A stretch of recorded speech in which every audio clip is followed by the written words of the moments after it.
नमस्कार, जय हिंद, वंदे मातरम। स्वागत है आप सबका मध्य प्रदेश के सबसे बड़े न्यूज चैनल। तो चलिए दोस्तों, नजर डालते हैं मध्य प्रदेश के मुख्य समाचार टुडे ब्रेकिंग के साथ साथ एमपी राज्य की आज की बड़ी खबरों पर। आज मध्य प्रदेश के किसानों, गरीबों, मजदूरों, बेरोजगारों और माता बहनों के लिए बहुत बड़ी खुशखबरी सामने आ रही है। साथ ही मध्य प्रदेश के अंदर बीजेपी की एक तरफा जीत से खुश होकर सीएम डॉक्टर मोहन यादव ने 5 नई योजनाएं लागू करने का ऐलान कर दिया है, क्योंकि देश के अंदर से आचार संहिता आज हट चुकी है। उसके बाद मोहन यादव ने यह बड़ा फैसला लिया है। साथ ही सीएम डॉक्टर मोहन यादव ने मध्य प्रदेश की लोकप्रिय योजना लाडली बहना के तहत सभी लाडली बहनों को बड़ी सौगात देने का भी ऐलान कर दिया है। अब मध्य प्रदेश की लाडली बहनों को किस्त के रूप में एक बड़ी राशि दी जाएगी। तो यह राशि कब और किन किन बहनों को और कितनी मिलेगी, इसकी सारी जानकारी एक एक करके वीडियो में बताएंगे। साथ ही मध्य प्रदेश के अंदर बीजेपी की सरकार बनते ही किसानों के लिए भी 5 नए ऐलान किया जा चुके हैं। अब मध्य प्रदेश के सीमांत एवं लघु किसानों को फ्री में सोलर प्लांट दिए जाएंगे। तो यह किस योजना के तहत दिए जाएंगे और किन किन किसानों को और कैसे दिए जाएंगे, इसकी सारी जानकारी आपको वीडियो में बताएंगे। साथ ही पेट्रोल, डीजल, सोना चांदी, इनके ताजा भाव क्या है, इसकी जानकारी भी आपको बताएंगे। साथ ही आज के मौसम समाचार पर भी चर्चा करेंगे। साथ ही मध्य प्रदेश की आज की तमाम बड़ी घोषणाओं और बड़ी खबरों के बारे में विस्तार पूर्वक जानेंगे। अगर आप मध्य प्रदेश के रहने वाले हैं तो आप हमारे इस चैनल को सब्सक्राइब जरूर करिएगा, ताकि आपको मध्य प्रदेश की तमाम बड़ी खबरें सबसे पहले देखने को मिले। तो चलिए शुरुआत करते हैं आज की पहली और बड़ी खबर के साथ। देश में लोकसभा चुनाव के नतीजे भले ही भाजपा की अपेक्षा के अनुरूप नहीं आए हों, लेकिन मध्य प्रदेश में बीजेपी ने रिकॉर्ड बना दिया है। पहली बार बीजेपी ने क्लीन स्वीप कर प्रदेश की सभी 29 सीटें जीती। ऐसा 1984 के चुनाव में हुआ था, जब मध्य प्रदेश अविभाजित था। उस समय कांग्रेस ने सभी 40 सीटें जीती थीं। इंदौर से बीजेपी प्रत्याशी शंकर लालवानी ने देश में सबसे बड़ी जीत दर्ज की है। वे 11,75,092 वोटों से जीते। वहीं विदिशा से शिवराज सिंह चौहान ने देश में तीसरी सबसे बड़ी जीत दर्ज की है। उन्हें 8,21,408 वोटों से विजय मिली। लालवानी और शिवराज के साथ ही बीजेपी के 4 कैंडिडेट ऐसे रहे जिनकी जीत का मार्जिन 5 लाख से ज्यादा रहा। इनमें गुना से ज्योतिरादित्य सिंधिया, खजुराहो से वीडी शर्मा, भोपाल से आलोक शर्मा और मंदसौर से सुधीर गुप्ता शामिल हैं। खास बात यह है कि इस चुनाव में कांग्रेस का सबसे मजबूत किला छिंदवाड़ा भी ढह गया। यहां कमलनाथ के बेटे नकुलनाथ को हार का सामना करना पड़ा। वहीं राजगढ़ से चुनावी मैदान में उतरे पूर्व सीएम दिग्विजय सिंह भी हार गए। रतलाम सीट से पूर्व केंद्रीय मंत्री कांतिलाल भूरिया को भी हार का मुंह देखना पड़ा। साथ ही नजर डालें अगली एक और बड़ी खबर पर। मध्य प्रदेश में बुधवार को मौसम के 2 रंग देखने को मिलेंगे। निवाद्री, दतिया समेत कई शहरों में लू का असर रहेगा, जबकि भोपाल, इंदौर, जबलपुर में आंधी बारिश होगी। आईएमडी भोपाल के अनुसार बुधवार को प्रदेश के 32 जिलों में लू, आंधी बारिश का अलर्ट है। इससे पहले मंगलवार को पृथ्वीपुर सबसे गर्म रहा। यहां दिन का टेम्परेचर 44.3 डिग्री सेल्सियस दर्ज किया गया। मंगलवार को भोपाल में दिन भर तेज गर्मी रही, लेकिन शाम को आंधी बारिश का दौर शुरू हो गया।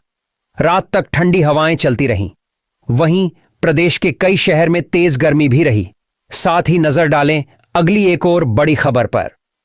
मध्य प्रदेश के अंदर बीजेपी की एक तरफा जीत से खुश होकर मुख्यमंत्री डॉक्टर मोहन यादव ने मध्य प्रदेश के नागरिकों को बड़ी सौगात देने का ऐलान किया है। मध्य प्रदेश की बहुचर्चित लाडली बहना योजना के तहत मिलने वाली किस्त को बढ़ाने का ऐलान भी किया है। साथ ही मध्य प्रदेश के सभी किसानों को खराब हुई फसलों के बदले में मुआवजा देने का भी ऐलान किया है। साथ ही देश से आचार संहिता हटने के बाद सीएम डॉक्टर मोहन यादव कई सारी नई योजनाओं की घोषणा करने की तैयारी कर रहे हैं। साथ ही नजर डालें अगली एक और बड़ी खबर पर। लोकसभा चुनाव के नतीजे घोषित होने के बाद आईएनडीआई गठबंधन आगे की रणनीति तय करने के लिए आज शाम मीटिंग करने वाला है। मीटिंग में तय किया जाएगा कि गठबंधन विपक्ष में बैठेगा या सरकार बनाने की कवायद करेगा। इंडिया दलों की यह मीटिंग कांग्रेस अध्यक्ष मल्लिकार्जुन खड़गे के घर पर होगी। इस मीटिंग के अलावा एक मीटिंग कांग्रेस पार्टी की भी होगी।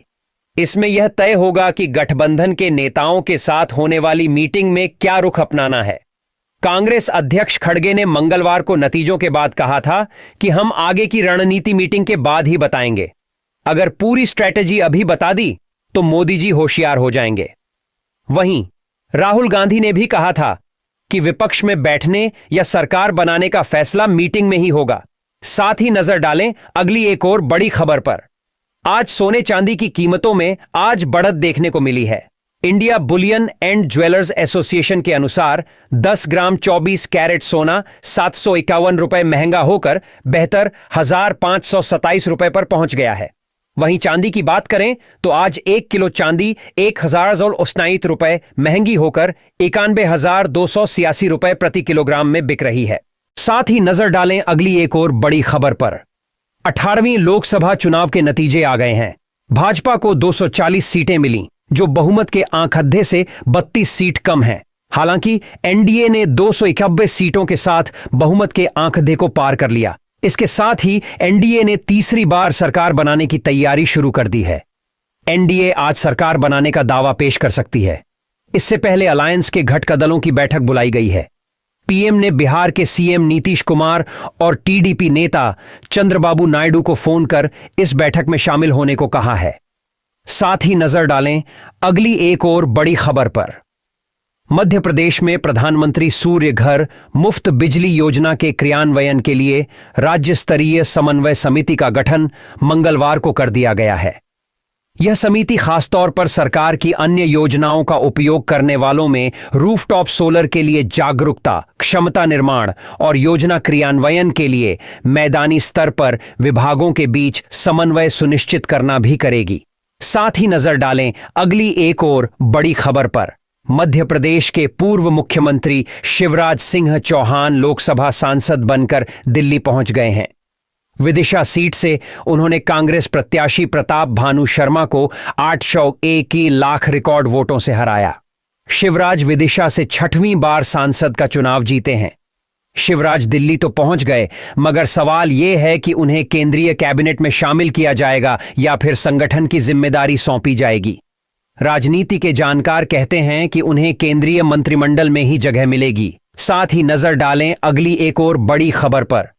असदुद्दीन ओवैसी ने पीएम मोदी के अलावा किसी अन्य पीएम उम्मीदवार का समर्थन करने पर सहमति जताई है। उन्होंने कहा, मैंने चुनावों के दौरान कहा था कि अगर मोदी की जगह कोई और पीएम बन सकता है तो हम उनका समर्थन करेंगे। आगे कहा, अगर हमने सही काम किया होता तो बीजेपी को 150 सीटें ही मिलती। हम बीजेपी को सरकार बनाने से रोक सकते थे और जनता भी यही चाहती थी, लेकिन हम असफल रहे।